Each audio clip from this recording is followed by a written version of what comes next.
Speculation aside, we'll load into Clubhouse. An interesting match ahead of us. And this is, I always love Clubhouse, and especially after the changes. And it's because there's still things that are left undecided in terms of what's the most efficient meta to, well, I guess meta has the word efficient. What's the best meta to use here? And I want to see what G2 is going to show us especially, but I also want to see what the Latin American interpretation of Clubhouse will be on an international scale. Of course, G2, their most hated operator and basically an insta-ban is Lion, and there goes Lion first and foremost. Also, though to be fair, NiP doesn't always run Lion with any reliability. Yeah. Yesterday, the only time we saw Lion appear for NiP was when Glaz was banned out, and they had to switch Psycho on Ashe, and then they were running a Lion, if I remember, from Kamikaze quite regularly. And that was just because their strategy involving the Glaz, well, you can't do it if Glaz is banned. And I know that G2 really does not like Lion.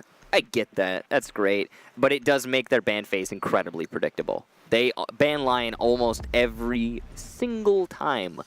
So we'll see if the ban phase comes back to bite them later on or if it works out in the end. Hibana was banned by their opponents.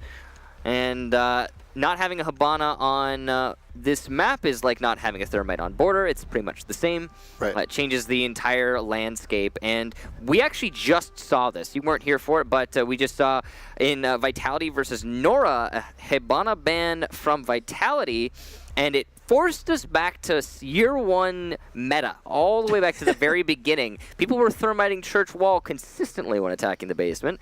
It was very nostalgic. So Wilkie commented on this yesterday. A big part of why we see Hibana banned as much as we do is because it prompts you to have to use a Thermite, and the thing with Thermite is that it's very easy to use that impact grenade when you're trying to defend Master to take care of the exothermic charge. You say that. What I find very interesting, and something to definitely look out for here, Ninjas in Pyjamas very much enjoys running Sledge. They run him all the time. They don't really run or utilize a Buck. The only other frag grenade operator is Finka. We know Julio also likes to run a shield. With Jaeger off the board, there is an opening, potentially, to run a Sledge and a Finka together along with a shield and maybe go for a quick push onto one or two sites, and the lack of ADS means that those frag grenades are going to be even extra value. Of course, there's also a Zofia, which means that those ADSs won't be able to catch any of those projectiles. There's lots of throwable gadgets from Ninjas in Pyjamas right now. The only one that's probably not running one, I would assume, is probably WAG. Yeah, and that would stand to reason, but overall, yes, they are leaning very heavy into those projectiles, hence the Jaeger ban, and I totally agree with you. I think it's a great ban. We've been seeing it actually strangely a large amount so far throughout this tournament. He's not an operator that typically sees ban. If you look at Pro League, it's kind of an odd thing for it to happen. But that's the nature of LAN events. You always see new stuff being brought out. So G2 starting on what is widely considered to be the best site on this map. For a while, it was basement. At the very beginning of Clubhouse's rework, it was basement. It's the best map, or the best site, because it's what we've known it to be the best for a long time. And then for a while, it was cache, because wow, look at this cache room. It's so easy to defend. And then it's seen transition over to Master now, because Master is basically just defending cache, but you also have something to fall back upon. And not every team is on the same page with that, but that's the mindset behind this bomb site. So you hold in a little bit of a roam in cache, or you don't, depending on your opponents, if you think they're going to be stalling or not. And then, yeah, you have your fallback in Master. The biggest focus is, of course, taking control of the periphery, which is where we're seeing NiP right now. They're going to need to take care of that long, hard wall that's on the other side of Ashes. It's a bit of a strange pre-fire in there. Jonas will push right up to the window. MP5 will just, I think, anticipating a possible drop. But no, it's going to be the Ashe up top still just watching. Not uncommon to see the mute be rolled out on this site in particular, but there's been no real investment from G2 whatsoever in this garage, and it's allowed NiP to just push right up to the soft wall. They still have those cache roamers. They did lose that yokai drone, which is pretty big. Losing the yokai drone is going to hurt their information gathering, but it's also going to hurt their potential disruption when the push actually starts to come. You can see NiP is droning out that cache room thoroughly, and they've actually forced quite swiftly, the G2 players all back to site. They did not risk it at all. And you know what that is we just passed the halfway mark. It was clearly a timed retreat there from G2. They don't need to waste any more time than they plan on. And NiP will read this. They will take the control that they needed, and they'll start their next steps into thermiting into office, potentially. It looks like that's what they're setting up for. And I mean, to be fair, we saw this matchup in the Fnatic NiP game yesterday, so G2 just needs to study the same VOD that happened and try and see what are the patterns, what are the commonalities in their attacks and defenses. It gives you, you know, not a sizable advantage, but an advantage nonetheless.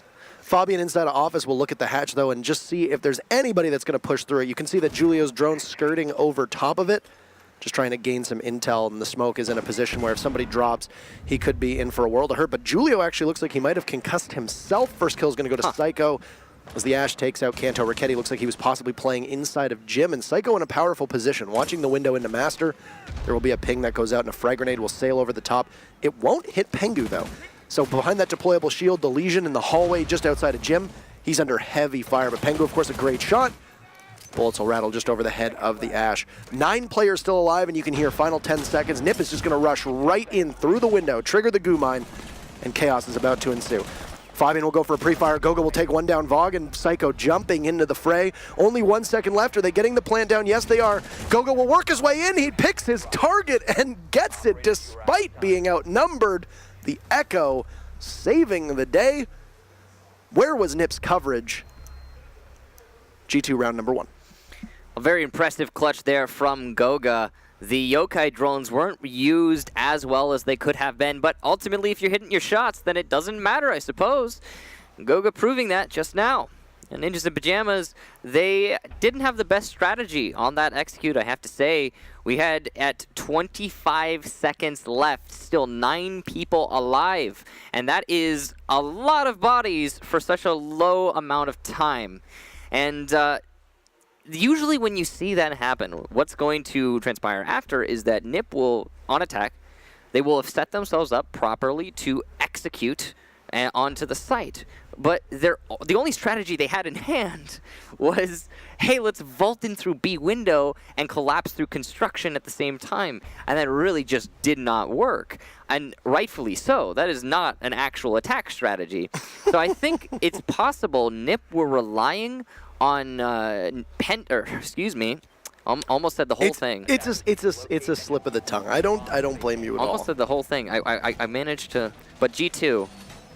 It's going to take a while. Like, it just happened. Yeah, it did. Now, anyway, Ninjas in Pyjamas were relying on G2 to have those roamers so that they could pinch them and get a man advantage early. And that much is clear based upon the way they were playing, because 9 alive, 25 seconds, that's the attacker's fault. And they vaulted in through one window. Of course, when you heard that Legion mine get triggered, you know where they're going to be coming from. It was a great contest from NiP in the fact that they did pick up 2 frags right as soon as the push happened. But the fact of the matter is that there was no coverage from that gym room to watch the hallway, and Goga just snuck right in. All sneaky, sneaky.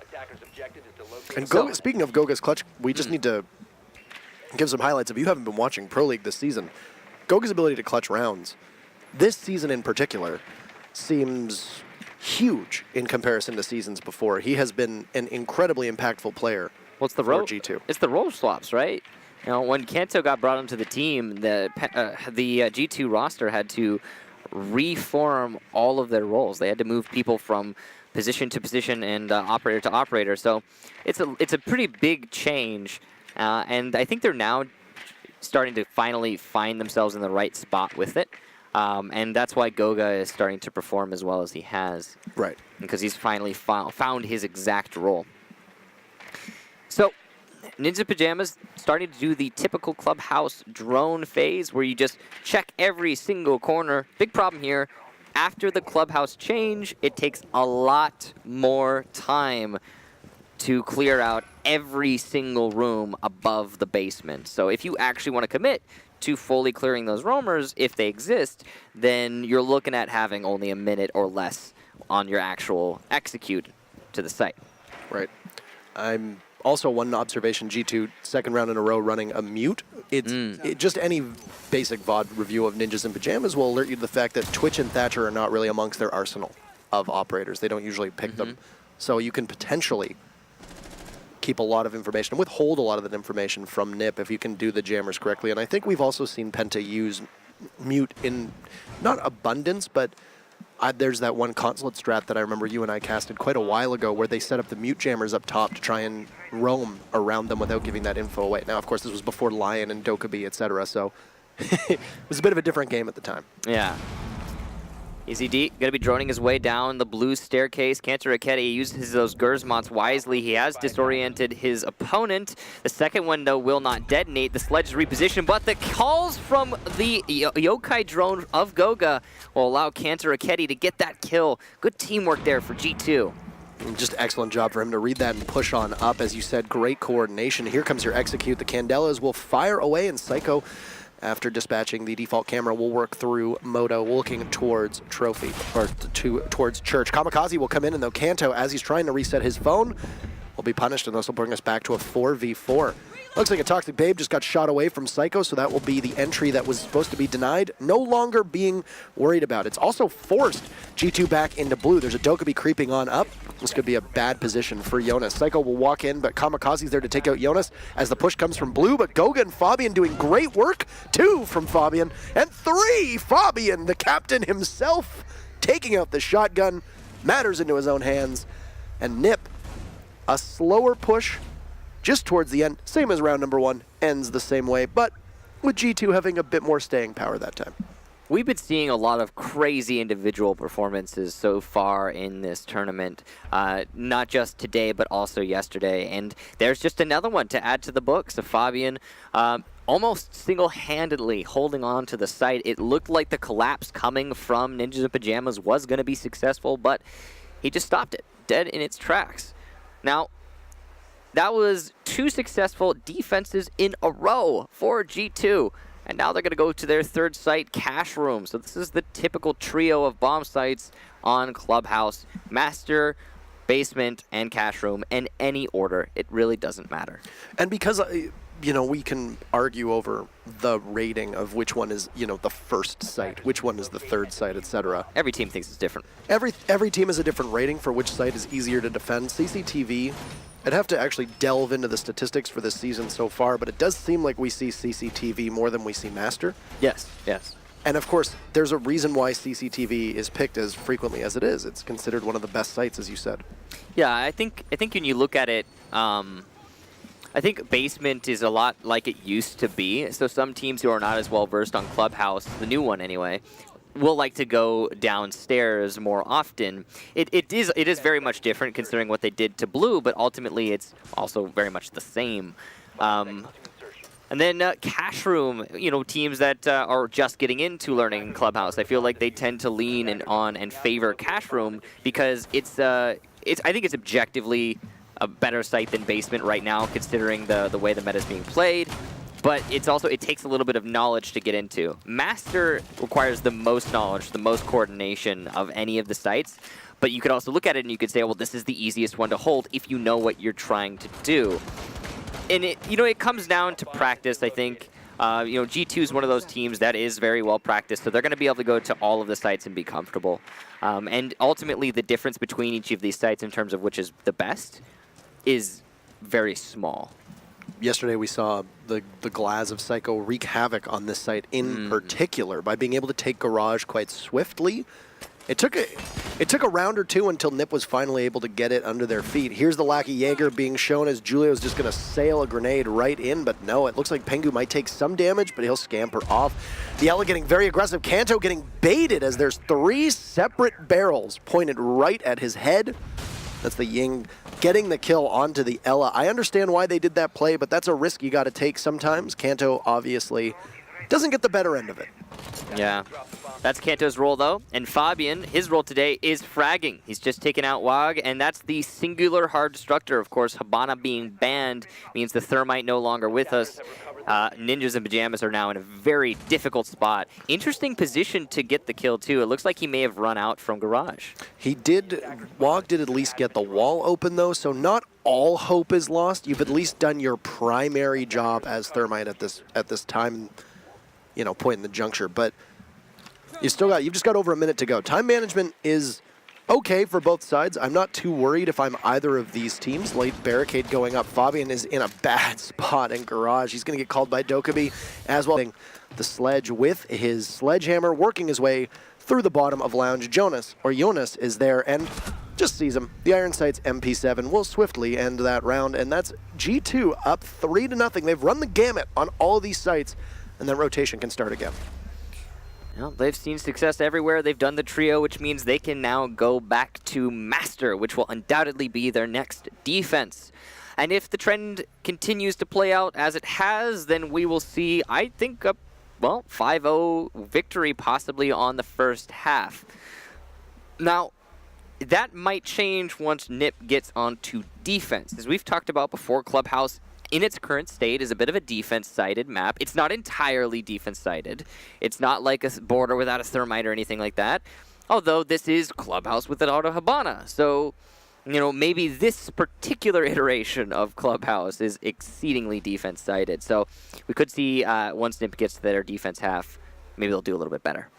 I mean, it's always so interesting to say, right? I mean, we have maps, like you said, that are more defensive-sided. I expect G2 to run up the score on defense as well.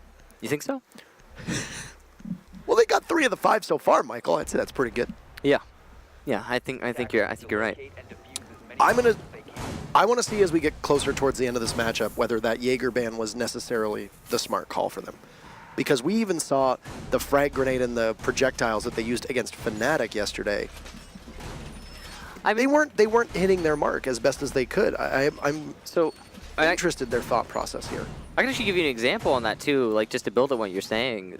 When the Ying was going for the push, Pengu playing Legion in the hallway over by Cash. Right. A Ying Candela everywhere but in the main hallway, which is where Pengu's playing. He even put one in garage, which blinded his teammate deep in garage. Yeah. So, yeah, projectiles I think need a little bit of work for NiP if they're going to lean so heavily on that Jaeger ban. And who knows? Maybe they'll be able to work it out in the middle of this match. Maybe it's something they're going to have to do on VOD review. Whatever the case be, it's hurting them a lot right now. And also to build on that, they're leaning so heavily into projectiles for the attack that they don't have a shield. And a big thing to play on Clubhouse after Habana's been banned is a Montaigne. Yes. We saw that in the previous match, actually, just now, Vitality versus Nora. Both teams played shields almost every single one of their attack rounds. It's a big deal on every site. It's pretty much an essential tool to use. So the fact that NiP's not bringing that is allowing G2 the freedom to just take engagements and win them on their pure gun skill. I'm not exactly certain, just to interrupt you for a second here, what happened with Jonas, but both he and Wog are very low on HP. Possibly spawn peak? Could possibly have been. They're going to go for a reset as they just huck a couple of those goo mines, as Pengu will pick up Jonas. Speaking of the shield play that you were touching on, we know Ninjas in Pyjamas runs shields. We've seen them run a Montaigne. We've seen them run a Blitz. Julio in particular was for quite a period of time known as one of the best shield players possibly in all of Pro League. Yeah. But they've been restraining him. And I'd also mentioned that they don't usually run a Thatcher, but Kamikaze's on the Thatcher, and Julio is playing the Sledge, so there's been a little bit of adjustment here for the team, intriguingly enough. Half the round has gone by. You can see right now the heavy investment inside of Cash Room. Fnatic yesterday were not as good at being able to fall off the way that G2 did earlier on. A grenade will sail in, and once again, another missed projectile from NiP. A projectile from G2, though, will strike, and Wog, the singular heart breacher, as you mentioned, is gone. But Candelas will signal a push into Cash. That LMG will just rattle away. PZD is in, and that's an easy target as Kanto is completely blind. So that's a little bit silly. What just happened there is Ninjas in Pyjamas failed to open up the reinforced wall, and then more importantly, Jonas from below got the hard destructor with the C4. So the solution was throw a Candela in the room, and okay, now we have the control that we were working towards. And like I said, that's a bit silly. The reason they didn't do that earlier, of course, is they were trying to save the Candelas for the site execution. So a little bit of utility wasted there from Kanto, but ultimately Kanto had no chance there to fight back, and he was dispatched without any anything. And now there's only 30 seconds left. You're going to see the first Toxic Babe go out. I don't know if PZD missed his Candela. He's going to sprint right in, but No, Goga is there watching from the bathroom. Takes him out. 2 for Goga. The man is just insane. Pengu with the pistol out will take out Psycho, and it's last left alive for Julio, who'll down Pengu and gets Goga. That's 2 for Julio, but no time left. He'll jump in, and that is 4 consecutive rounds for G2. An absolutely indomitable performance so far through the first half, and they are in a position to lock it out with a flawless 5 rounds. You know, I hate to sound like a broken record here, Parker, but the truth is, you know, you fail to open up the reinforced wall in cache, so your solution is bring out a Ying and then push in that way. But, you know, you wouldn't have lost anyone in the first place. You wouldn't have had to open up the wall in the first place if you had brought a Montaigne and just walked into Kanto's face. Kanto didn't even have a teammate to support him from construction. There was no crossfire. You know, one of the big counters to walking your shield into the face of an opponent inside of cache room is potential for crossfire from construction. But that person didn't exist. So maybe NiP needs to change their operators on attack, maybe bring that shield, but also it might not matter at this point. We're dealing with a 4-0 right now, going into the last round of the first half. NiP is about to transition onto their defensive side. If they can't get a single attack round, it's going to be a struggle moving forward. Just a heads up, by the way, this is a Ninjas in Pyjamas tactical pause here, trying to get everybody on the same page. You got to take it now. Yeah, you don't have a chance. This is the moment. I mean, you probably could have taken it last round, in all honesty, but you got to take it now. Because you lose this one, you're on match point. The thing that would worry me if I was Ninjas in Pyjamas, you look at G2. Yes, they sometimes will run a Hibana, but they're also quite proficient on Thermite. Gogo will be often not just doing Thermite duty, but also planting duty on your hard breacher. They never run a Lion. So G2 is not particularly handcuffed by these operator picks when they go to attack. That doesn't exactly bode all that well for NiP. And as much as this map might be defender-sided, it's certainly not 5-0 every game defender-sided. And at that point, all you got to do if you're G2 is win 1 round to put this one away against NiP. It's not been a good start for the Brazilians by any stretch of the imagination, and this looks like G2 is just revved up and ready to go. This is the team that we know and we have seen for so many months now. Certainly agree with you there. They're going to be going on to the basement defense, the second site that they went to on their defensive half, and this will be the final time that they get to defend on Clubhouse, unless we get to overtime. So the setup, pretty basic so far. They have brought a mute, which makes me want to say they're going to invest in some roaming. One thing we've talked about before is that Clubhouse used to be a no-roam zone when defending the basement, but now that it's been changed, you can easily get some pretty deep roamers, and they can wreak some havoc on the attackers. Even more emphasized if you have signal disruptors in a position, or mute jammers in a position to get those drones as they come into the building. So imagine like a mute, for example, just sitting in strip club with jammers everywhere. You won't know exactly where he's fighting you from.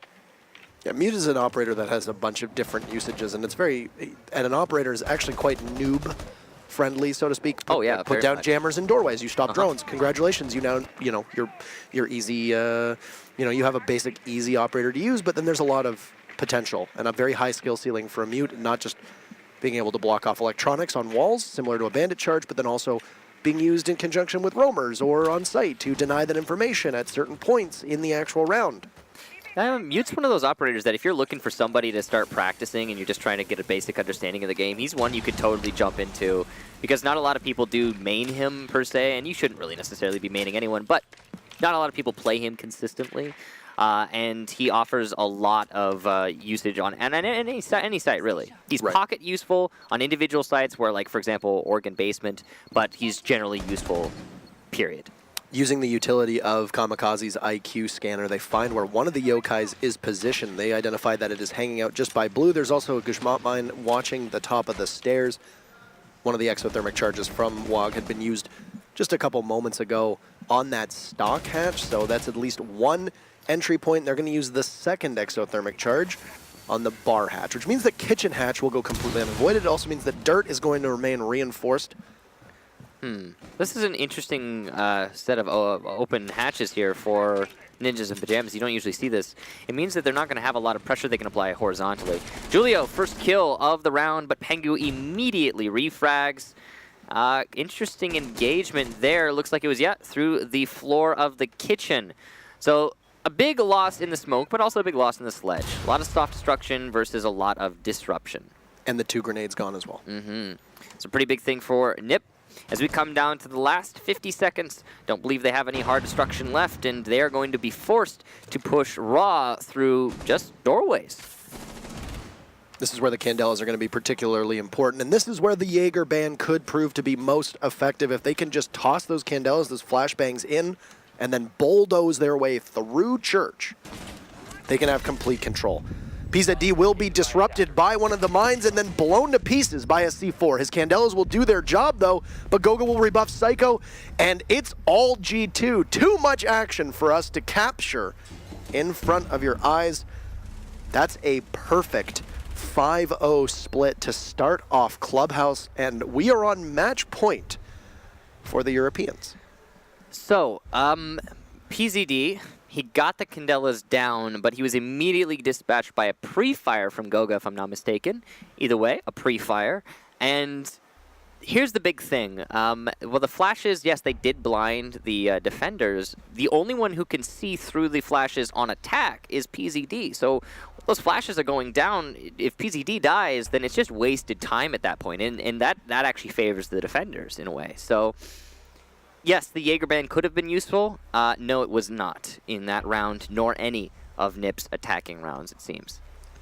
It only managed to get them, the one big thing that the Candelas managed to get Ninjas in Pyjamas was control over cash room when Kanto Raketti was holding it on one of the master defenses. But other than that, there really wasn't much done by Ying. It also could have been the way that G2 was playing quite sheltered, knowing that the Candelas were going to come out. Well, yeah. For example, the 2 times that they used the disruption tools of both Zofia and Ying to try and attack Master, you had Goga playing deep in Bathroom, who wouldn't have been affected by either of those, with an ACOG to possibly take out the push through that doorway, which is exactly what happened. So G2 deliberately designed their strategy so somebody was far enough back that when the push came and everybody was blind near the center of action, there was somebody watching from afar.